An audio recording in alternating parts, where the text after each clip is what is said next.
নমস্কার, বাসনার cooking video. আজকে নিয়েছি, এখানে আছে মাছ, দেখুন মাছটা নিয়েছি।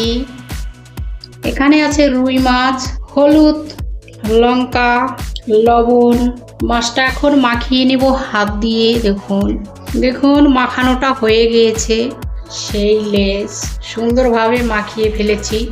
এখানে কড়াইটা গরম হয়ে গিয়েছে। আজকে পুরো রান্না সর্ষের তেলে করে নেব।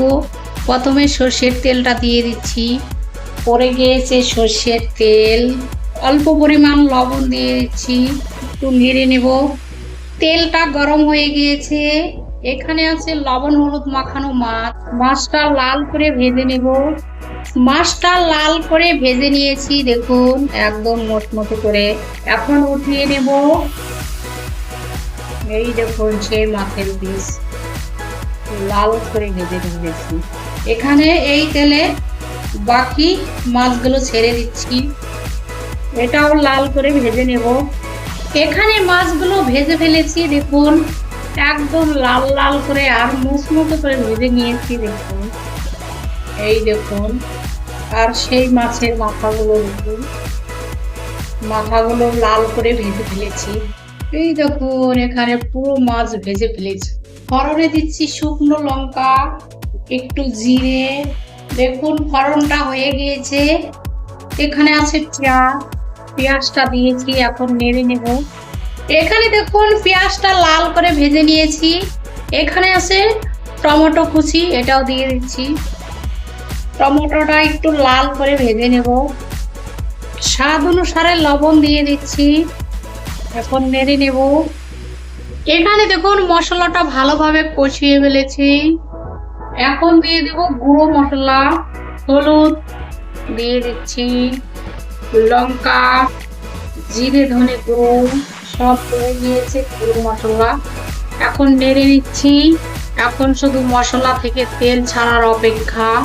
এখানে দেখুন মশলাটা সুন্দরভাবে কষানো হয়ে গিয়েছে আর তেলও উপরে চলে এসছে, হয়ে গিয়েছে কষানো। একটু নেড়ে নিচ্ছি, দেখুন কত সুন্দরভাবে কষিয়ে ফেলেছি। এরকম ভাবে করে কষালে তাহলে মাছের ঝালটা ভালো স্বাদ আসবে, নাহলে কাঁচা কাঁচা গন্ধ থেকে যাবে। পরিমাণ মতো জল দিয়ে দিচ্ছি ঝোল করার জন্য। দেখুন জলটা পড়ে গিয়েছে, ঝোলটা দেখুন ফুটতে শুরু করে দিয়েছে।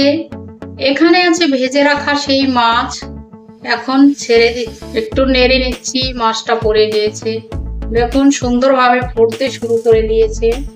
অল্প ঢাকা দিয়ে রেখে দেব। এখানে দেখুন সেই মাছের ঝালটা, দুটো কাঁচা লঙ্কা দিয়ে দিচ্ছি। মাছের ঝালটা অনেকটাই হয়ে এসছে। এখানে আছে সর্ষে বাটা, এখন উপর দিয়ে ছড়িয়ে দেবো সর্ষে বাটা। দেখুন পড়ে গিয়েছে সর্ষে বাটা, এখন একটু নেড়ে নেব। আজকে সর্ষে বাটা দিয়ে মাছের ঝাল। এখানে আছে কয়েকটা ধনে পাতা, উপর দিয়ে দিচ্ছি, একটু নেড়ে নেব। দেখুন মাছের ঝালটা প্রায় হয়ে এসছে। অল্প পরিমাণে একটু কাঁচা তেল দিয়ে দিচ্ছি, মাছের ঝাঁসটা আসবে, সর্ষের তেলের কাঁচা ঝাঁসটা আসবে। এখন হয়ে গিয়েছে, নামিয়ে নেব। এখন নামিয়ে নিচ্ছি।